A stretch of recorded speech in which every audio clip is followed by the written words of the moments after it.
You're funding Adam's company again? My voice cracked as I stared across the dining table at my father. Dad, his last two ventures burned through tens of thousands of your money. I'm pitching you an actual plan, something viable, and you won't even consider it? My father, Omar Hassan, didn't even blink. He folded his napkin neatly, leaning back in his chair as if I hadn't just poured weeks of effort into the proposal sitting in front of him. Layla, I admire your enthusiasm, but business is a man's responsibility. Adam needs this to establish himself. You have a stable job. You should focus on that. The words stung more than I wanted to admit. My brother Adam was staring at his phone, barely paying attention. He didn't even move at my father's dismissive tone. Why would he? He'd heard it before, always directed at me. My name is Layla Hassan, and I'm 30 years old. For as long as I can remember, I've wanted to start my own business. I've always been the ambitious one, the planner, the one who researched ideas late into the night and woke up with new ones buzzing in my head. It wasn't just a dream, it was my calling. Growing up, I'd watched my father build his own business from scratch, a logistics company that became the backbone of our family's stability. I admired his work ethic and his tenacity, but most of all, I admired the way he made something out of nothing. I wanted to follow in his footsteps, but it was clear early on that he didn't see me as a successor. For him, Adam was the heir apparent. Despite my older brother's lack of drive, my father saw him as the natural choice. Adam had tried and failed at several ventures by now, an e-commerce site, a failed app, and a short-lived marketing agency. Each time my father had written the checks and made excuses for his failures. Adam just needs to find his footing, he'd say. It's all part of the process. But when it came to me, there were no excuses, no second chances. My entrepreneurial aspirations were brushed aside as impractical or unimportant.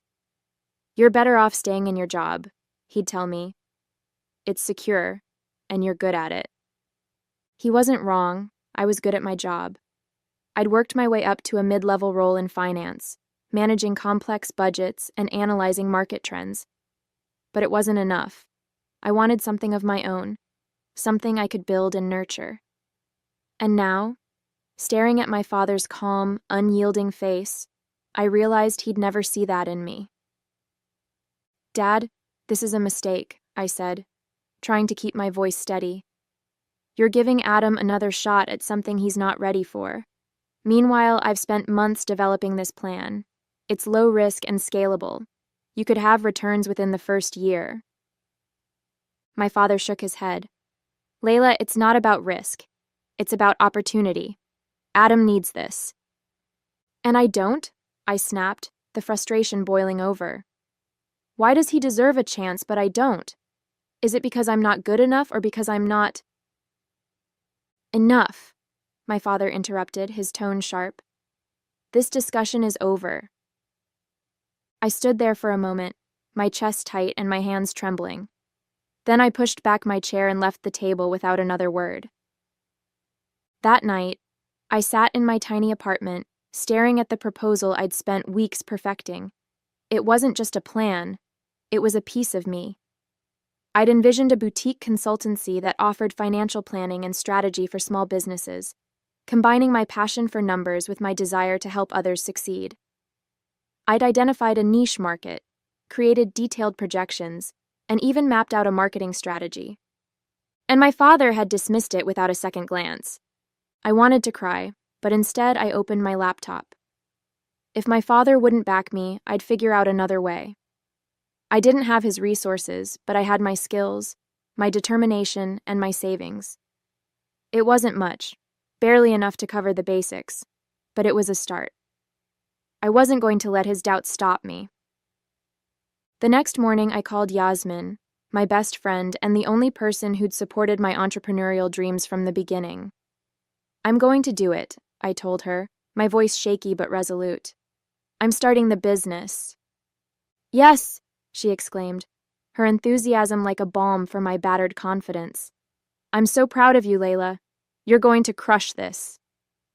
I don't know about crushing it, I said with a weak laugh. But I'm going to try. I can't let him win. I can't let him be right about me. He's not right about you, Yasmin said firmly. He's stuck in the past. This isn't about proving him wrong. It's about proving yourself right. Her words stayed with me all day. I didn't need my father's approval to succeed. I just needed to believe in myself.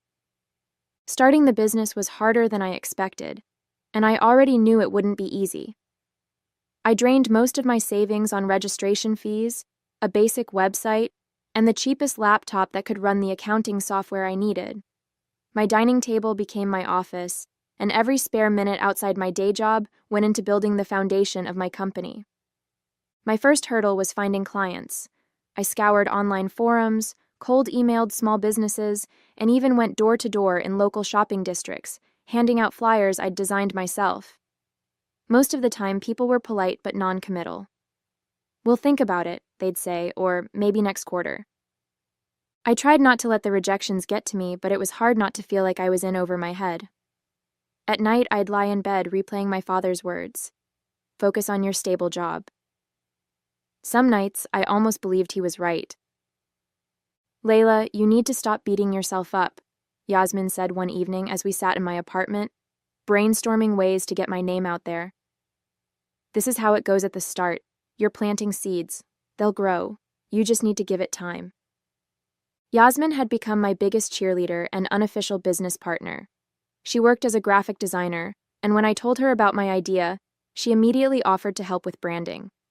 She designed a logo, spruced up my website, and created sleek, professional-looking brochures that made my little operation feel more legitimate.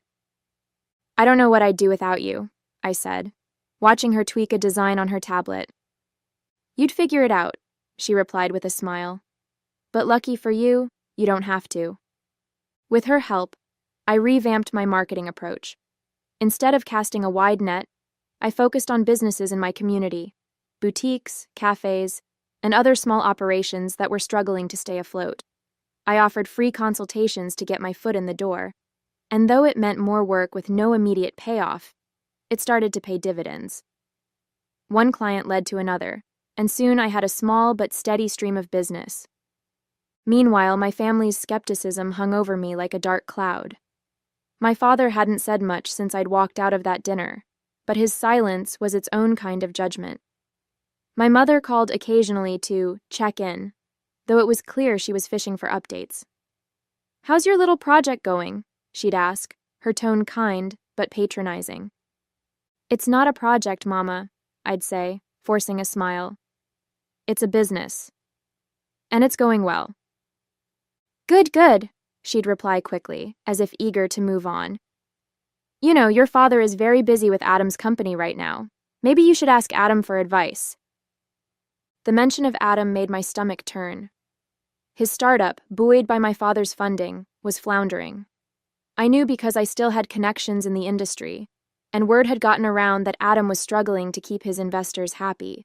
Yet my father continued to throw money at him, insisting he just needed more time. One afternoon, I ran into Adam at a coffee shop near my apartment. He was sitting at a table, typing furiously on his laptop, his face a mask of frustration. "Hey," I said, approaching cautiously. "How's it going?" He looked up, startled. "Layla, what are you doing here?" "I live around the corner," I said, gesturing toward the window. "How's the company?" He hesitated, his eyes darting back to his screen. "It's fine. Just a lot of moving parts, you know?" "Right," I said, not pressing further. But as I walked away, I couldn't shake the feeling that Adam was in way over his head. I almost felt sorry for him. Almost. Back at home, I threw myself into refining my strategy. I started tracking every detail of my business, analyzing what worked and what didn't. I tightened my budget, streamlined my processes, and set ambitious but achievable goals. Every small victory felt monumental. The first client to recommend me to someone else. The first month I made enough profit to cover my rent. Each step forward proved to me that I was capable, even if my father couldn't see it. One evening, Yasmin and I celebrated my first big milestone, landing a contract with a local chain of bakeries to manage their finances and payroll. "This is it, Layla," she said. clinking her soda can against mine. "This is your breakthrough." "It's a start," I said with a smile, though my heart swelled with pride. For the first time, I felt like I was gaining real momentum. Despite the progress, setbacks still came. A potential client ghosted me after weeks of negotiations. Another dropped my services after deciding to hire an in-house team. Each time, I felt the sting of rejection, but I refused to let it derail me. Instead, I leaned on Yasmin and reminded myself why I'd started this journey in the first place. "I'm not doing this to prove my father wrong," I said during one of our late-night planning sessions. "At least, not entirely. I'm doing this because I believe in it. I believe in me. And that," Yasmin said, pointing at me with her pen, "is why you're going to make it." The turning point came 6 months after I launched my business. The bakery chain I'd landed as a client started recommending me to their suppliers, and suddenly, my inbox was flooded with inquiries. Within weeks, I was managing financial planning and payroll for 5 small businesses, and I'd hired Yasmin part-time to help with branding and communications.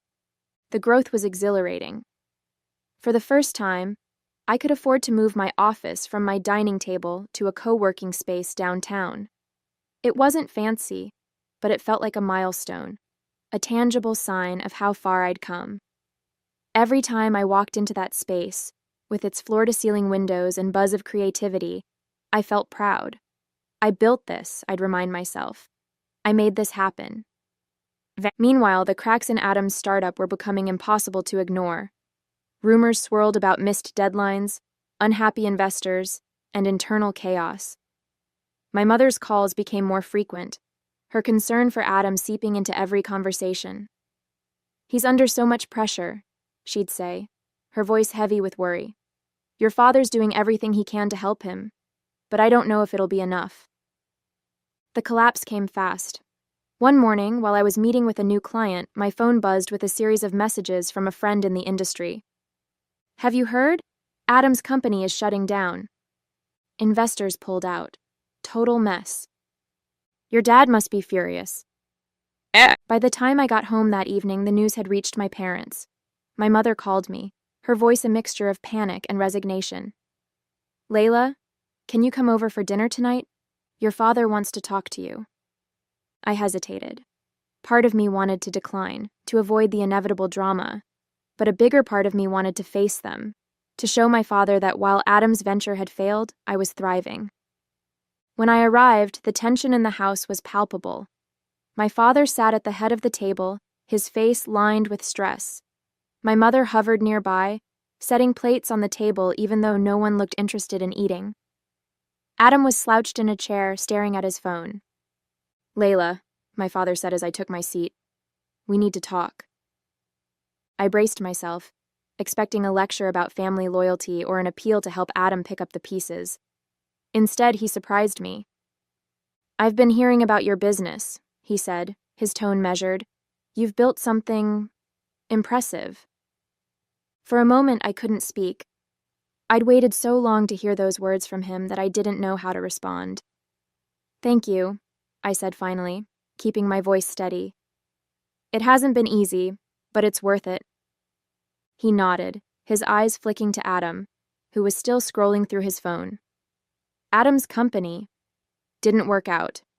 I thought I was helping him by giving him what he needed, but I see now that I wasn't helping either of you. I stared at him, hardly believing what I was hearing. "What do you mean?" "I underestimated you," he admitted, his gaze meeting mine.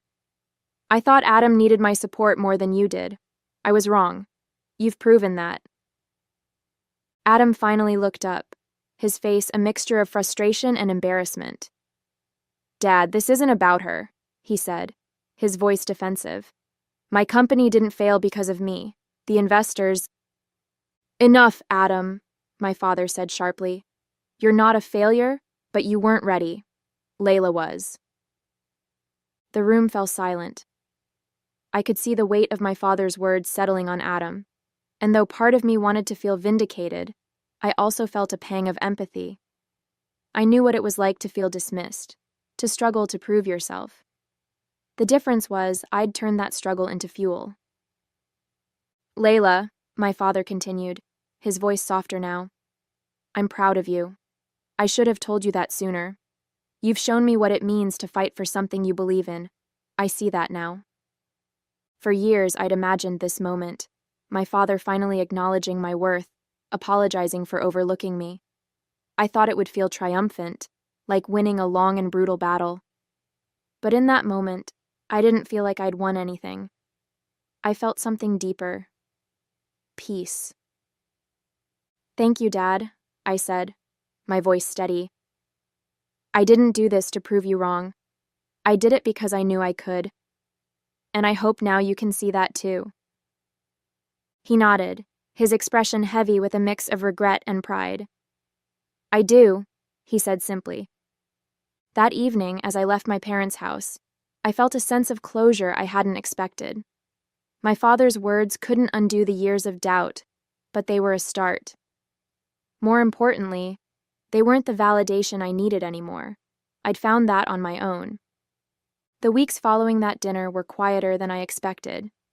My father didn't bring up Adam's failed startup again, but the tension between them seemed to ease. Adam still carried the weight of disappointment, but he began asking me questions about my business, questions I never imagined he'd ask. One evening, he called me out of the blue. Layla, he started, sounding hesitant. How do you manage your client relationships? Like, what keeps them coming back? I almost dropped my phone. Are you asking for advice? Yeah, he admitted. I mean, clearly you're doing something right. I don't want to make the same mistakes again. For a moment, I wasn't sure how to respond. Part of me wanted to bask in the irony, my brother, the golden child, asking me for guidance. But I could hear the sincerity in his voice, and it reminded me of how much I'd wanted that same validation not long ago. It's about trust, I said finally. You can have the best product or service in the world, but if your clients don't trust you to deliver, none of it matters. You have to show them you're invested in their success. Huh, Adam said thoughtfully. That makes sense. Thanks, Layla. The call ended, but it stayed with me. Adam's humility, though tentative, was a sign of growth I hadn't expected. My father, too, began to change. He stopped referring to my business as a project and started asking real questions about my clients, my strategies, and my long-term goals. He even offered to connect me with a few of his old contacts, though I politely declined. I wasn't ready to mix family and business again, not yet. Still, his support meant something.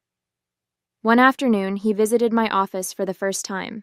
It was a modest co-working space, nothing like the sprawling headquarters he used to run, but he seemed genuinely impressed. You've built something remarkable here, he said, looking around. I'm proud of you, Layla. I smiled, the words warming a part of me I hadn't realized was still tender. Thank you, Dad. That means a lot. But the biggest change was within me. For years, I'd tied my worth to my father's approval, waiting for him to see me as capable. Now, I realized I didn't need his validation, or anyone else's. My confidence came from knowing what I'd accomplished, from the risks I'd taken and the lessons I'd learned along the way. Running a business wasn't just about profit margins or client retention. It was about resilience, creativity, and believing in yourself even when no one else does. And I'd proven to myself that I could do it. One evening, as I sat in my office wrapping up for the day, I looked out at the city lights and thought about how far I'd come. My family dynamics were shifting, slowly but surely. My father and brother were learning to see me not as the underestimated daughter or sibling, but as someone who could stand on her own. And more importantly, I was learning to see myself that way too. The journey wasn't over. I still had goals to achieve, clients to win, and challenges to overcome. But for the first time, I felt truly independent, truly capable. This was my life, and I was living it on my own terms. 6 months later, my business had grown beyond anything I could have imagined. What started as a one-woman operation at my dining table had become a small but thriving consultancy. I'd hired 2 part-time employees to help manage the workload, and Yasmin had officially joined as my creative director. Together, we were helping small businesses turn their finances around, one spreadsheet and strategy at a time. One of my proudest moments came when a regional business magazine featured me in an article about emerging entrepreneurs. They called my company a shining example of grassroots success, and when the article was published, I sent a copy to my parents. My mother called immediately, her voice brimming with pride. "Layla, this is incredible. Your father's already framed it for his office." The thought of my father proudly displaying an article about my business was almost surreal. For years, I'd wanted nothing more than for him to see me this way, as someone capable and deserving of his respect. And now I'd earned that respect not because he handed it to me, but because I proved it to myself. At family dinners, things felt different. My father asked thoughtful questions about my work, genuinely interested in my answers. Adam, too, seemed to have turned a corner. He'd started working for a marketing firm, finally finding his footing in a structured environment where his creativity could shine. There was no longer an air of competition between us, only mutual respect. "Layla," Adam said one evening as we cleared the table, "you're doing something amazing. I'm proud of you." "Thanks, Adam," I replied, the sincerity of his words settling warmly in my chest. "That means a lot." He grinned. "But don't think I won't steal some of your ideas for my next project." "Only if you pay me consulting fees," I shot back, laughing. The biggest change, though, was within me. Running my business had taught me more than just the mechanics of entrepreneurship. It had shown me the power of perseverance and self-belief. I no longer doubted my place at the table or felt the need to justify my ambitions. I was living proof that success wasn't about who got the first chance. It was about who made the most of it. One afternoon, I stood in my office looking out at the bustling street below. My father's voice echoed in my mind, not the dismissive tone from that dinner months ago, but the proud words he'd spoken more recently.